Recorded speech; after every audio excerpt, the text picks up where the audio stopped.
Hello and welcome everyone. हमारा जो पहला टॉपिक है संख्या ज्ञान का, इसका सारे टॉपिक्स हमारे हो चुके हैं। ठीक है, अब हम लोग दूसरा उपघटक देखेंगे। दूसरा उपघटक क्या है, देखिए, प्राकृतिक संख्या, पूर्ण संख्या, पूर्णांक संख्या और परिमेय संख्या। ये हमें देखना है, 1 2 3 4 चार प्रकार की संख्याएं हमें देखना है। दूसरा टॉपिक हम लोग देखने वाले। ठीक है, अभी प्राकृत संख्या मतलब क्या होता है मैंने आपको बताया है। प्राकृत संख्या यानी कौन सी संख्या होती है जो 1 से स्टार्ट होती है। जैसे आप कभी गिन सकते हो क्या कि मुझे जीरो पेन गिन के दिखाओ, आप गिन सकते हो कभी? नहीं। तो इसलिए प्राकृतिक संख्या कहाँ से चालू होती है? 1 से। ठीक है, पूर्ण संख्या कहाँ से चालू होती है? 0 से। 0 1 2 3 5। अंत कहाँ होता है दोनों का पता है हमें? नहीं। उसके बाद पूर्णांक संख्या। पूर्णांक संख्या में क्या होता है? 0 भी होता है, ठीक है, पॉजिटिव संख्याएं भी होती है और नेगेटिव संख्याएं भी होती है। उन्हें क्या कहा जाता है? पूर्णांक संख्या। ठीक है, और परिमेय संख्या। परिमेय संख्या यानी ऐसी संख्या कि यदि कोई ए संख्या दी है और कोई शून्योत्तर संख्या यानी बी 0 ना हो तो ए बटे बी को हम क्या कहते हैं? परिमेय संख्या। ये 4 प्रकार की संख्याएं आपको याद रखनी है। ठीक है, प्राकृत संख्या कहाँ से स्टार्ट होती है? 1 2 3 4 5 ऐसे आगे तक। उसके बाद पूर्ण संख्या 0 से स्टार्ट होती है। पूर्णांक संख्या में 0 भी रहता है, पॉजिटिव भी रहता है और निगेटिव भी रहता है, उसे पूर्णांक संख्या कहते हैं। और परिमेय संख्या यानी ऐसी संख्या है जैसे हम a बटे b में लिख सके और b क्या होना चाहिए? शून्योत्तर। शून्योत्तर यानी b यह 0 नहीं होना चाहिए। ठीक है, इतना आपको लिख लेना है नोट्स में। अपरिमेय संख्या, ये जो कट किया हुआ है उसको नहीं लिखना है, सिर्फ परिमेय संख्या तक का टॉपिक है आपको, तो इतना लिख लेना है नोट्स की नोटबुक में। ठीक है, अगला देखिए, ये बातें ध्यान रखनी है आपको कि एक यह सबसे छोटी प्राकृत संख्या है। सबसे बड़ी प्राकृत संख्या बताई जा सकती है क्या? नहीं।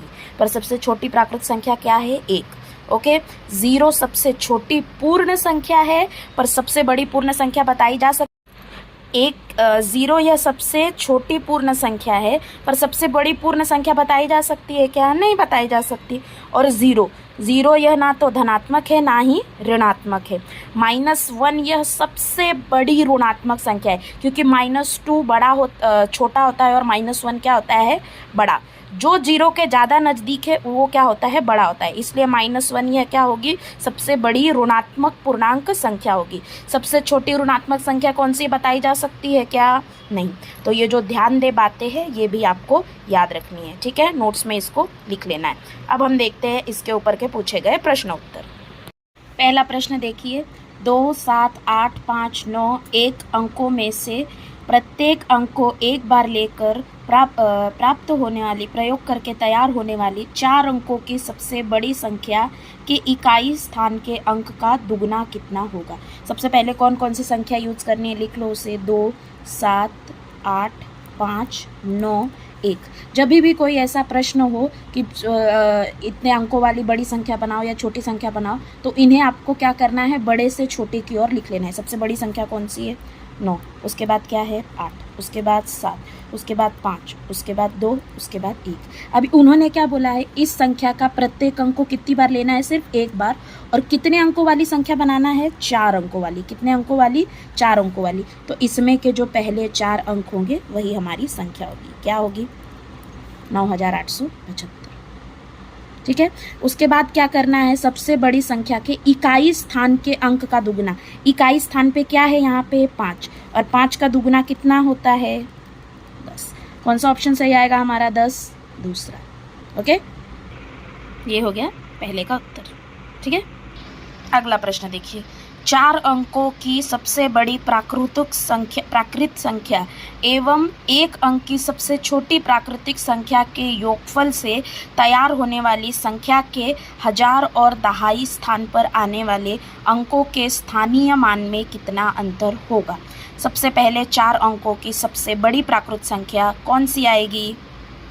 9999। ठीक है, अगला, सबसे छोटी प्राकृत संख्या कौन सी आएगी? 1 अंक की। 0 आएगा? नहीं, क्योंकि 0 प्राकृत संख्या है क्या? नहीं, वो क्या है? पूर्ण संख्या है। इसलिए क्या आएगा? 1 आएगी सबसे छोटी प्राकृत संख्या। इन दोनों का योगफल करना है। ठीक है, 4 अंकों की सबसे बड़ी प्राकृत संख्या कौन सी है? 9999। ठीक है, 1 अंक की छोटी प्राकृत संख्या क्या है? 1। ठीक है, इन दोनों को जोड़ दीजिए, कितना आएगा? 10,000 आएगा। ठीक है। फिर उन्होंने क्या बोला है कि जो तैयार होने वाली संख्या है उसके हजार और दहाई स्थान पर, हजार और दहाई स्थान पर कौन आता है, ये इकाई, ये दहाई। दहाई स्थान पे 0 आ रहा है, सैकड़ा, हजार, हजार स्थान पे भी क्या आ रहा है, 0। जो इकाई और दहाई स्थान पर आता है उनके स्थानीय मानों में अंतर कितना होगा। स्थानीय मान क्या है उनके, स्थानीय मान यानी उनका मान क्या है पूरे गिनती में। 0 का मान कितना है, 0 ही, तो 0 - 0 कितना होगा, 0। कौन सा ऑप्शन आएगा बराबर हमारा, पहला ऑप्शन सही। ठीक है, स्पष्टीकरण भी लिखना है हर प्रॉब्लम का। अगला है, निम्नलिखित संख्याओं में सबसे छोटी पूर्णांक संख्या कौन सी है। सबसे छोटी पूर्णांक संख्या, हाँ 0 है, नहीं, 1 है, नहीं, 1 तो सब में बड़ी है। इसमें कौन सी आएगी, माइनस आएगी, पर माइनस में भी सबसे बड़ी जो रहती है वो क्या रहती है, सबसे छोटी, तो इसलिए इसका उत्तर क्या आएगा, -10। ओके, अगला प्रश्न, 2, 0, 5, 9, 8 में प्रत्येक अंक का एक बार उपयोग करके तैयार होने वाली सबसे बड़ी 5 अंकों वाली संख्या में से सबसे छोटी 5 अंकों वाली संख्या को घटाने पर प्राप्त संख्या के सभी अंकों का योगफल कितना होगा।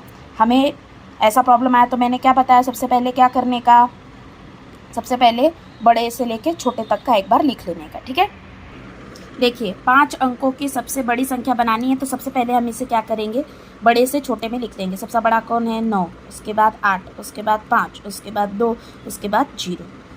तो 5 अंकों की सबसे बड़ी संख्या क्या होगी, यही होगी सबसे बड़ी, 1, 2, 3, 4, 5। ठीक है, ये होगी हमारी 5 अंकों की सबसे बड़ी संख्या, 98,520। ठीक है, अभी 5 अंकों की सबसे छोटी संख्या बनानी है। छोटी संख्या बनानी है तो क्या करना पड़ेगा, छोटे से स्टार्ट करना पड़ेगा। लो 0, 2, 5, 8, 9, पर क्या ये 5 अंकों की संख्या है, नहीं, क्योंकि 0 का कोई मान होता है क्या, नहीं, ये 4 अंकों की ही संख्या है, तो ये हमारा गलत हो गया। तो इसका सही क्या है कि अगर 0 पहले नंबर पे आए तो उसको अगले नंबर पे डाल दो, इसको पहले ले लो। यानी यहाँ पे कोई भी संख्या रहती तो हम उसको पहले ले लेते, इसको पहले ले लो, 2, 0, उसके बाद 5, 8, 9 लगा दो। ये क्या हो गई, 5 अंकों की सबसे छोटी संख्या। ये चलेगा क्या, नहीं, क्योंकि 0 का कोई मान नहीं होता, इसलिए 0 को हम क्या करेंगे, बीच में लगाएंगे और 2 को पहले ले लेंगे। तो ये आया 20,589। ठीक है, इन दोनों संख्याओं का हमें क्या करना है, बड़ी संख्या में से छोटी संख्या को घटाना है। 98,520 में से हम इसको घटाएंगे, 20,589 घटाइए, कितना आता है, 3, 9, 7,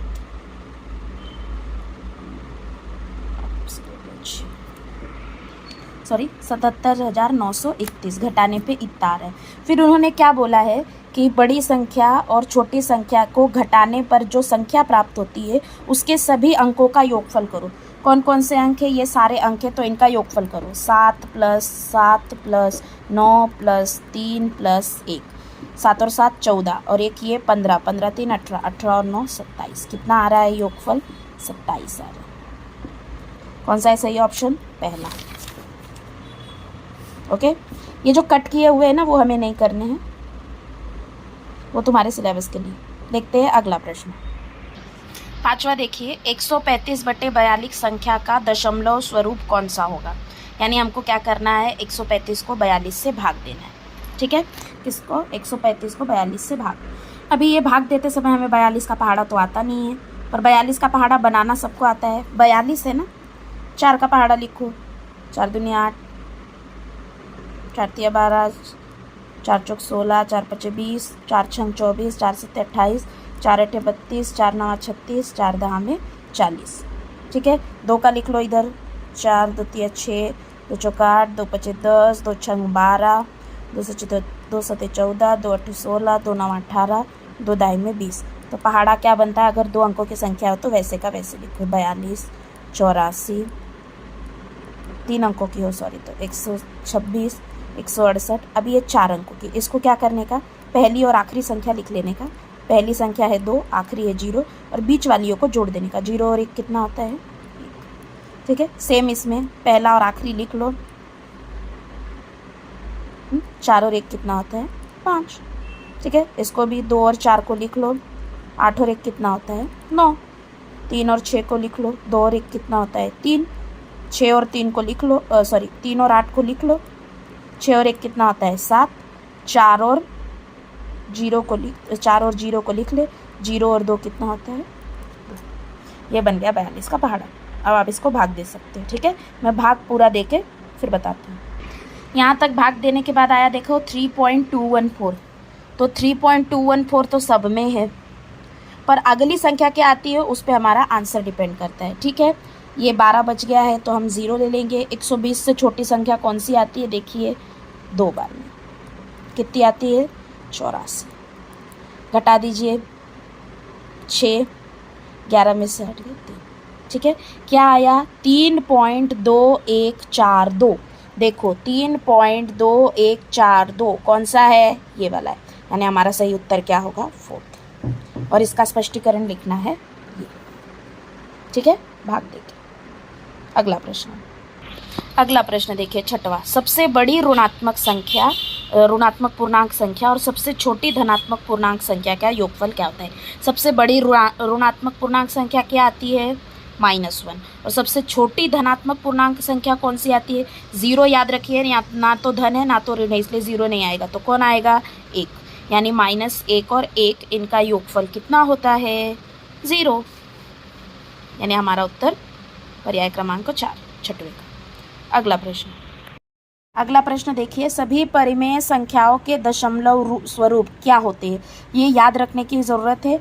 अशांत और अनावर्ती मतलब क्या कि पॉइंट के बाद वो खत्म वापस रिपीट होती है, कि अशांत और आवर्ती होते हैं, शांत और अनावर्ती होते हैं, कि शांत और आवर्ती होते हैं। तो इसका सही ऑप्शन है अशांत और आवर्ती। अशांत और आवर्ती मतलब क्या कि दशमलव के बाद वो ख़त्म भी नहीं होते और वो रिपीट भी नहीं होते। जैसे हमने ये वाला प्रश्न हल किया, इसका क्या आया आपका चौथा आया, क्या ये ख़त्म हो रहा है नहीं, डैश डैश है, तो क्या ये रिपीट हो रहे हैं नहीं, इसलिए इसका क्या आएगा सही उत्तर अशांत और आवर्ती, ठीक है। स्पष्टीकरण नहीं है, बस याद रखना है इसको। अगला प्रश्न देखिए, 0 1 2 3 4 5 6 7 अंकों का सिर्फ एक बार उपयोग करके सबसे बड़ी 5 अंकों वाली संख्या और सबसे छोटी 5 अंकों वाली संख्या का योगफल प्राप्त करना है पहले। फिर योगफल से प्राप्त जो संख्या है उसके 1000 के स्थान पर जो संख्या आती है उसका स्थानीय मान लिखना है। सबसे पहले तो कहाँ से कहाँ तक है 0 से लेके 7 तक। सबसे पहले हम क्या करेंगे, इसको बड़े से लेके छोटे तक लिख देंगे। क्या आएगा 7 6 5 4 3 2 1 0, ठीक है। अब सबसे बड़ी 5 अंकों की संख्या चाहिए, तो 5 अंकों को लो, बस सबसे बड़ी चाहिए इसलिए सबसे बड़े से स्टार्ट करेंगे। 1 2 3 4 5 7 6 5 4 3, 5 अंकों की 76,543। अभी 5 अंकों की सबसे छोटी संख्या बनानी है तो क्या करना पड़ेगा, छोटे से स्टार्ट करना पड़ेगा। पर क्या हम 0 से स्टार्ट कर सकते हैं, नहीं, क्योंकि 0 का कोई मान नहीं होता, इसलिए 0 को यहाँ लाओ और यहाँ की संख्या को यहाँ ले जाओ, ठीक है। तो क्या आ जाएगा 10, और बाकी को वैसे का वैसे लिखो 2 3 4। पीछे से कितनी संख्या यूज की, बस हमने 5, 1 2 3 4 5, और ये 5 अंकों वाली संख्या बना दी। समझ में आया। सिर्फ 0 अगर होगा तो 0 की जगह उसको दे देने की और इसकी जगह उसको दे देने की। यहाँ पे कोई भी अंक हो सकता है, एक ही नहीं होगा, कोई भी अंक हो सकता है। समझ में आया। तो ये हो गई सबसे बड़ी संख्या और सबसे छोटी संख्या। अब इन दोनों को क्या कर दो, जोड़ दो। जोड़ने पे आया 86,777। अब उन्होंने क्या बोला है, योगफल से जो प्राप्त संख्या है उसके 1000 स्थान पर क्या आते हैं, 1 2 3 इकाई दहाई सैकड़ा हजार, क्या आ रहा है 6000। 6 का स्थानीय मान क्या होगा, 6 के आगे जितनी संख्या है उसके आगे 0 लगा देने का। 1 2 3 है तो 1 2 3 0 लगा दो। कितना आया स्थानीय मान 6000 आया। यानी हमारा कौन सा ऑप्शन सही होगा इसमें से, देखिए तीसरा ऑप्शन, ठीक है। स्पष्टीकरण या तो ये लिखना है, ये लिख लीजिए, या इसमें भी स्पष्टीकरण दिया गया है, ये लिखना है, ये लिख लीजिए, दोनों चलेगा, ठीक है। देखते हैं अगला प्रश्न। देखिए आखिरी प्रश्न है ये, 4 3 5 8 7 2 में प्रत्येक का एक बार उपयोग करके 5 अंकों की सबसे छोटी संख्या बनानी है, और फिर जो सैकड़े के स्थान पर आएगा उस अंक का स्थानीय मान एवं दर्शनीय मान। स्थानीय मान मतलब पता है आपको, जैसे इसमें 6000 आया था वैसा स्थानीय मान। पर दर्शनीय मान यानी क्या, कि उसकी गिनती में कितनी कीमत होती है, यानी वही संख्या जो सैकड़े स्थान पर होगा वही संख्या। इन दोनों में हमें अंतर निकालना है, ठीक है। सबसे पहले हम क्या करेंगे, ये जो संख्याएं दी है इनको छोटे से बड़े से छोटे तक तो लिख लेंगे।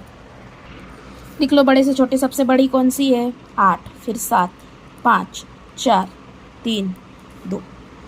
हमें क्या बनानी है सबसे छोटी संख्या बनानी है तो पीछे स्टार्ट करेंगे, बड़ी संख्या बनानी होती तो आगे से करते। पीछे से स्टार्ट करो 2, 3, 4, 5, 7। 5 अंकों की बोली है इसलिए यहाँ 0 नहीं है इसलिए जगह चेंज नहीं की, अगर 0 रहता तो जगह चेंज करते। अभी 5 अंकों की सबसे छोटी संख्या तैयार हो गई। अभी सैकड़ा स्थान पर क्या आता है देखो, इकाई, दहाई, सैकड़ा। कितना आ रहा है 4। 4 का स्थानीय मान कितना है 400। और दार्शनिक मान कितना है, दार्शनिक मान यानी उसकी गिनती में कितनी कीमत होती है 4 की, 4 ही होती है। अभी 400 में से 4 घटा दीजिए, कितना आएगा 396। कौन सा उत्तर सही है, कौन सा ऑप्शन सही है देखिए 396 तीसरा, यानी हमारा क्या होगा तीसरा उत्तर सही होगा। समझ गया। अब इसका मैं आपको होमवर्क दे रही हूँ। होमवर्क करते समय आपको स्पष्टीकरण भी लिखना है, याद रखिए, ठीक है। जिसके पहले कट का साइन दिया हुआ है ऐसा, उस प्रश्न को हल नहीं करना है। वापस दिखा दे रही हूँ, देखिए पहले 5, नीचे का 6वां 7वां 8वां, ये 10वां नहीं करना है, 11वां, उसके बाद डायरेक्ट 15वां। ठीक है, मिलते हैं अगले लेक्चर में अगले उपघटक के साथ। ये यहाँ पे ये उपघटक खत्म हो जाते हैं। तब तक के लिए थैंक यू फॉर वॉचिंग।